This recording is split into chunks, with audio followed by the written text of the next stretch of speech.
Hello everyone, I am Monica. Today we are going to discuss about configuring Raspberry Pi.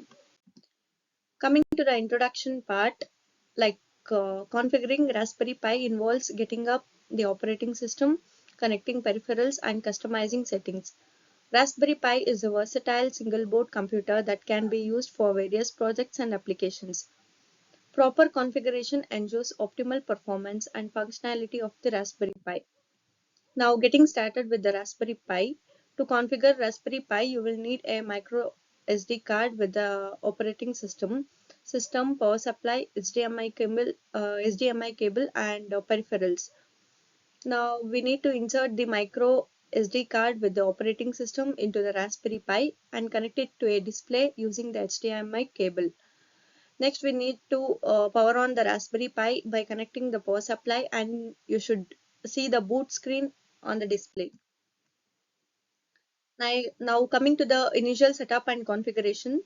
First, we need to follow the on-screen prompts to set up the language, time zone, and other basic settings of the Raspberry Pi. You can configure the network settings to connect the Raspberry Pi to the network via Wi-Fi or Ethernet. It is recommended to update the operating system and software packages to ensure security and stability. Next, we have advanced configuration options. Like we need to customize the desktop environment, install additional software, and configure user accounts on the Raspberry Pi. Next, we need to enable Secure Shell for remote access to the Raspberry Pi and configure firewall settings for security. Next, we need to explore the advanced configuration options such as overclocking, boot options, and system optimizations. Now, we need to set up GPIO pins like general purpose input or output pins on the Raspberry Pi. We need to allow to connect and control external devices. Next, we need to configure GPIO pins using software libraries such as RPI.GPIO or PIGPO to interact with sensors, LEDs, motors, and more. Properly configure and test GPIO pins to ensure compatibility and functionality with external hardware. Now coming to configuring remote access, we need to set up virtual network computing or SSH for remote desktop access to the Raspberry Pi from another device. Configure port forwarding on your router to access the Raspberry Pi remotely over the internet. Use tools like TeamViewer or RealVNC for easy remote access and control of the Raspberry Pi. Next, coming to the configuring storage and file sharing. Configure external storage devices such as USB drives or network attached storage like NAS for additional storage space, and set up Samba or NFS to share files and folders between the Raspberry Pi and other devices on the network.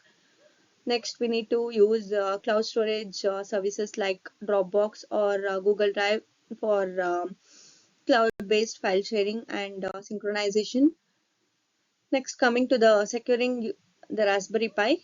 First, we need to implement security measures such as changing default passwords, enabling firewall settings, and updating software regularly. Next, we need to use encryption tools like BitLocker or Veracrypt to secure sensitive data stored on the Raspberry Pi. Next, we need to monitor system logs, install antivirus software, and be cautious of potential security risks to protect your Raspberry Pi. Next, coming to the configuring audio and video, we need to set up audio output settings for sound playback through HDMI and 3.5 mm audio jack or USB audio devices.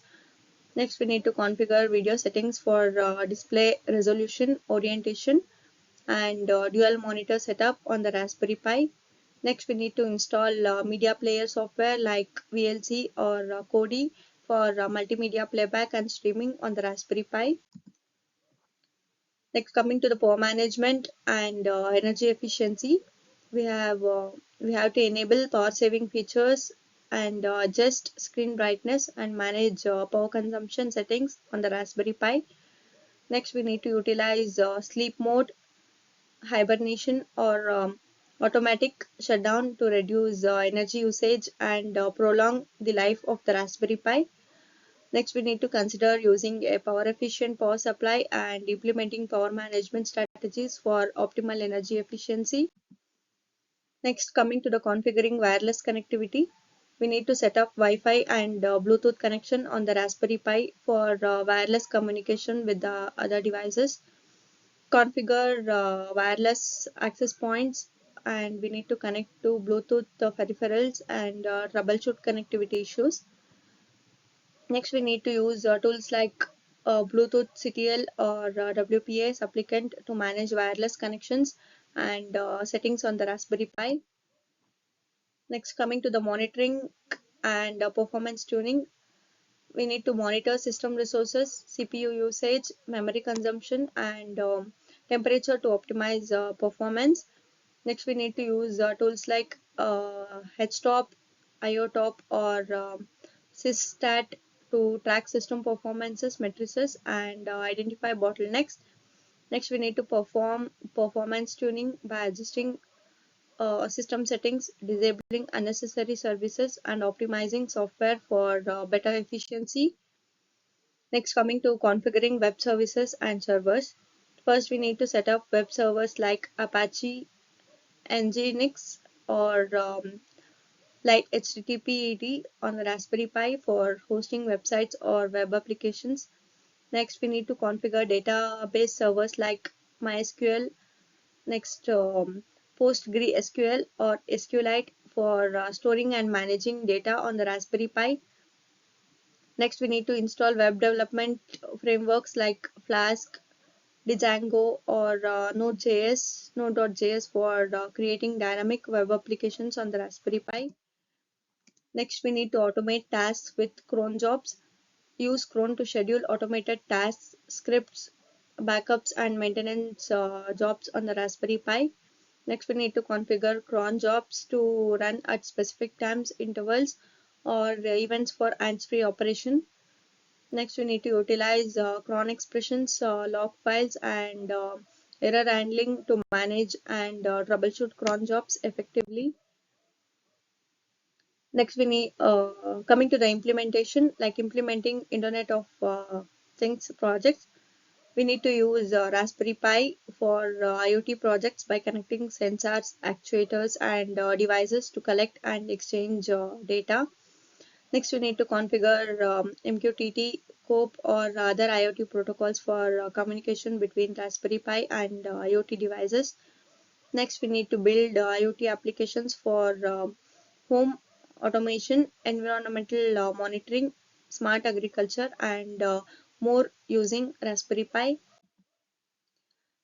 Next, coming to the configuring camera modules, we need to enable and configure camera modules like the Raspberry Pi camera or USB webcams for capturing photos and videos. Next, we need to use software libraries like PicCamera or OpenCV to control camera settings, capture images, and record videos. Next, we need to implement computer vision, image processing, and video streaming applications using camera modules on the Raspberry Pi. Next, coming to the troubleshooting common issues, we need to identify and troubleshoot common issues such as boot errors, network connectivity problems, and software conflicts. We need to check system logs, error messages, and hardware connections to diagnose and resolve issues on the Raspberry Pi. Next, we need to seek help from online forums, documentation, and community support to troubleshoot challenging problems effectively. Next, coming to the backup, like backing up and restoring data. First, we need to create regular backups for for your Raspberry Pi's data and configurations and settings to prevent data loss. Next, we need to use tools like rsync, DD, or backup software to create full or incremental backups of the Raspberry Pi. Next, we need to implement disaster recovery plans and test backup procedures to ensure data integrity and availability in case of emergencies. Next, coming to expanding and customizing Raspberry Pi projects, we need to explore add-on boards and hats, means hardware attached on top, and accessories to expand the capabilities of the Raspberry Pi. Next, we need to customize and modify Raspberry Pi projects by integrating sensors, displays, motors, and other components. Next, we need to share your Raspberry Pi project's code and experiences with the community to inspire and collaborate with others. Next, coming to the conclusion and resources. Like in conclusion, configuring Raspberry Pi requires setting up the hardware, software, and peripherals to meet your project's requirements. Next, we need to refer to official documentation, online tutorials, forums, and community resources for guidance and support in configuring Raspberry Pi. We need to get creative, experiment, and have fun exploring the endless possibilities of Raspberry Pi for learning, prototyping, and innovation. Thank you.